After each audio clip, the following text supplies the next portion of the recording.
O medo de ter o celular roubado ou de sofrer algum golpe durante o carnaval tem mudado o comportamento dos brasileiros. Uma pesquisa do Mercado Pago mostra que 8 em cada 10 pessoas não se sentem seguras ao levar o aparelho para grandes eventos. O pessoal leva o celular, morre de medo de ser roubado e morre de medo de cair em golpe também. 26% das pessoas ouvidas pelo Mercado Pago disseram que já deixam de fazer compras, por exemplo, no meio da rua, por medo de ser roubado, cair num golpe. Mesmo que o smartphone, né, o celular, seja a única forma, muitas vezes, de um pagamento ali que você possa ter naquele instante. Mas, enfim, são comportamentos que as pessoas vão mudando. Agora, tem formas, tem maneiras de tentar reduzir esse risco, e é por isso que a gente convidou a Priscila Couto, que é líder de segurança e confiabilidade do Google, para trazer para nós aqui algumas dessas medidas que podem ser adotadas e se ter um mínimo de proteção. Priscila Couto, obrigado pela gentileza de aceitar nosso convite. Bom dia. Bom dia, Milton. Bom dia, Cássia. Prazer estar falando aqui com vocês e com os ouvintes da Rádio CBN. Bom dia. Priscila, que instrumentos nós temos para nos proteger nessa questão do uso do telefone celular?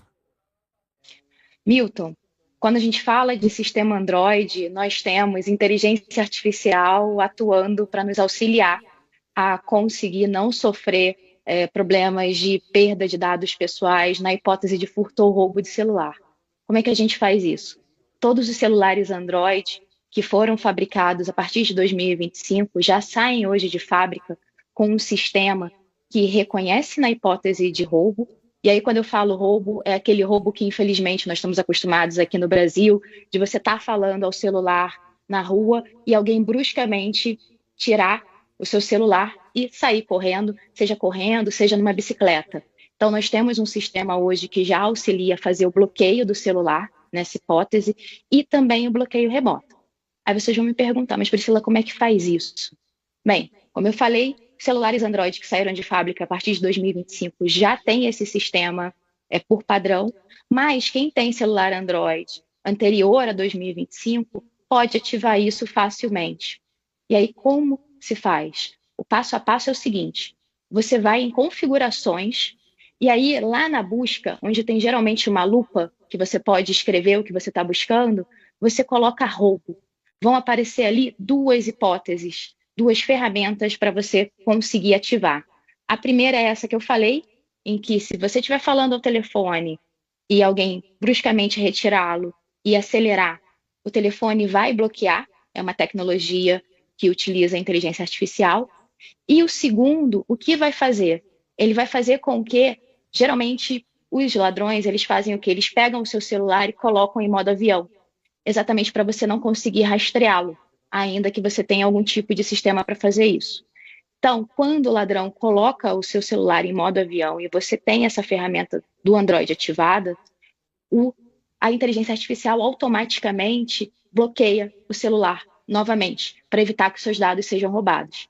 Então, a gente utiliza tecnologia, inteligência artificial, para auxiliar os usuários em hipóteses de roubo ou furto, que a gente sabe que infelizmente acontece. E é tecnologia brasileira. Foi criada aqui no Brasil e hoje está espalhada pelo mundo.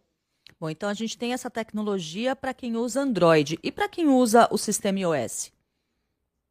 Bem, para quem usa o sistema iOS, a gente sempre pede que olhem as configurações. Todas as empresas costumam, sim, criar sistemas específicos anti-roubo.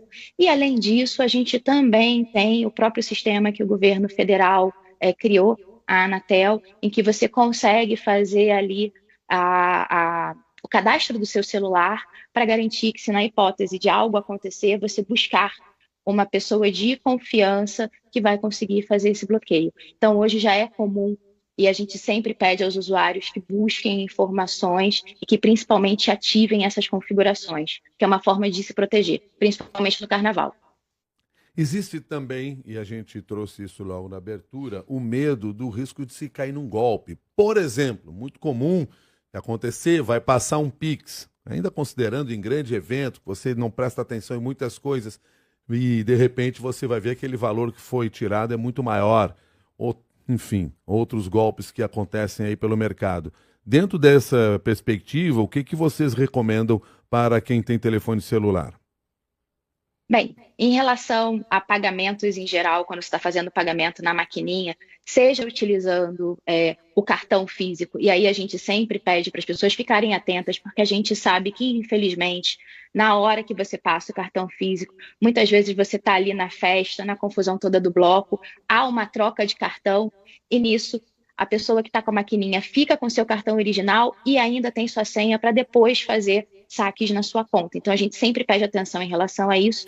E a gente sempre indica que, se for possível, lógico, considerando onde você está, utilize uma carteira digital. Todos os sistemas hoje têm carteiras digitais, você consegue ter ali tanto débito quanto crédito dos cartões e sempre, sempre, como você falou, Milton, olhar o valor que está sendo debitado. Não confia de, deu R$ 50, coloca aí, passar, seja o cartão, seja o celular com a carteira digital. Sempre olha o visor da máquina e confira se é realmente o valor que você está pagando por aquele serviço, por aquele produto. Isso é muito importante, porque aí muitas vezes que acontece o erro. Pix é a mesma coisa, se você estiver fazendo Pix para alguém, a gente hoje já tem uma série de sistemas, o próprio Google também tem, por exemplo, em parceria com bancos, em que se for um remetente suspeito, a gente avisa que é um remetente suspeito, então para que você tenha atenção e daí que você redobre e de fato verifique se é quem você está planejando pagar ou não. Mas se for fazer pagamentos com Pix também, sempre verifica, pergunta se o nome da pessoa é aquele mesmo que está na conta, sempre olha o valor para que você não caia em nenhum tipo de golpe, principalmente durante as festas de carnaval, que todo mundo quer se divertir e ninguém quer ter dor de cabeça. Priscila, além de observar essas configurações do celular em relação à segurança, que você já explicou aqui para a gente, existem também sistemas de segurança que estão sendo adotados pelos bancos e pelas fintechs para ajudar a proteger o cliente, por exemplo, de fazer uma transferência via Pix ou um pagamento com cartão muito maior do que seria o valor de fato? Sim, existem, e inclusive os usuários podem, através do internet banking dos seus bancos ou fintechs, fazer ali a delimitação do valor que elas querem que possa ser transferido, não só durante o período diurno, e aí o próprio banco ou a fintech determina qual é esse período diurno, como também período noturno, que a gente sabe que, infelizmente, é o período em que a gente mais tem aí casos de sequestros relâmpagos e tudo mais. Então, você consegue delimitar o quanto pode ocorrer de transferências, seja no período diurno, seja no período noturno. É sempre aconselhável que você faça essa delimitação de valor. Isso é muito importante, é a sua segurança. Vão acontecer emergências? Vão, mas é uma ou outra emergência. Pensa na sua segurança no dia a dia, isso é o mais importante, Cássia, conseguir saber que a nossa integridade física e também a financeira está garantida. O Simon Bessa, que é nosso ouvinte, estava acompanhando o início da nossa entrevista e já mandou uma mensagem. Acabei de fazer a configuração de proteção contra esses que pegam o telefone e saem correndo. Super fácil e rápido, diz aqui o Simon Bessa. Veja que ele conseguiu fazer aqui, estava ouvindo, já entrou no celular, fez a movimentação, então é algo que você nem perde tempo ao fazer e garante aí uma boa segurança a partir dessa tecnologia. Do ponto de vista da utilização de redes Wi-Fi públicas, qual é a recomendação? Sempre tomar cuidado, não utilizar internet banking, então não utilizar o aplicativo de banco ou qualquer aplicativo em que você tenha dados sensíveis sendo trafegados, porque a gente sabe que redes públicas elas podem ser, sim, alvos de hackers, de maus indivíduos. Então é sempre recomendável que questões financeiras, troca de informações sensíveis sejam feitas dentro de redes privadas, para garantir a segurança do usuário e a segurança dos dados pessoais desse usuário. Priscila Couto, alguma recomendação final aqui para quem está nos acompanhando? Tenho sim, Milton. Para quem estiver no carnaval, no bloquinho, e infelizmente pode ter sido vítima de um furto ou mesmo de um roubo, não fez a ativação que o Simon falou agora há pouco, que foi super fácil, utiliza sistema Android, não tem problema. Pega o celular de um amigo e digita, entra no Internet Explorer, no Chrome, ou em algum navegador e digita android.com/lock, L-O-C-K.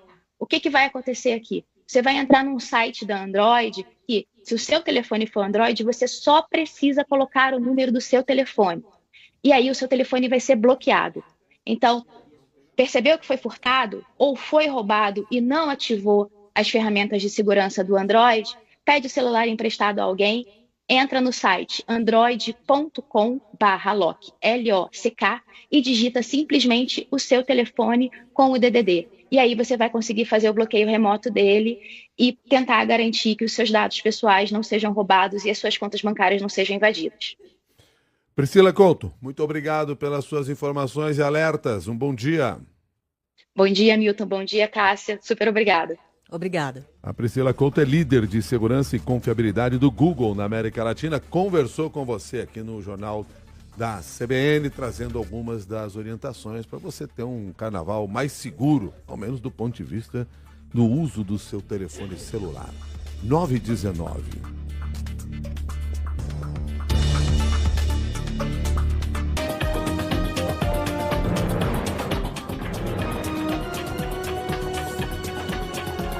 Repórter CBN. As principais notícias do dia, a cada meia hora.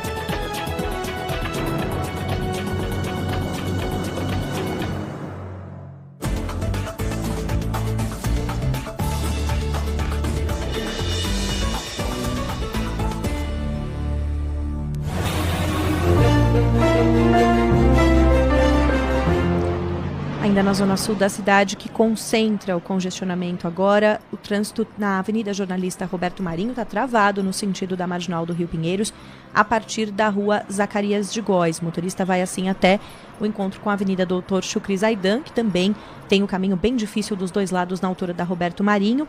Para quem vai pela Roberto Marinho na direção contrária, caminho tranquilo de ponta a ponta. 9h04.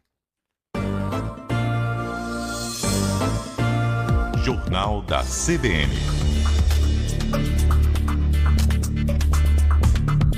Apresentação: Milton Jung e Cássia Godoy. Muito bom dia a você.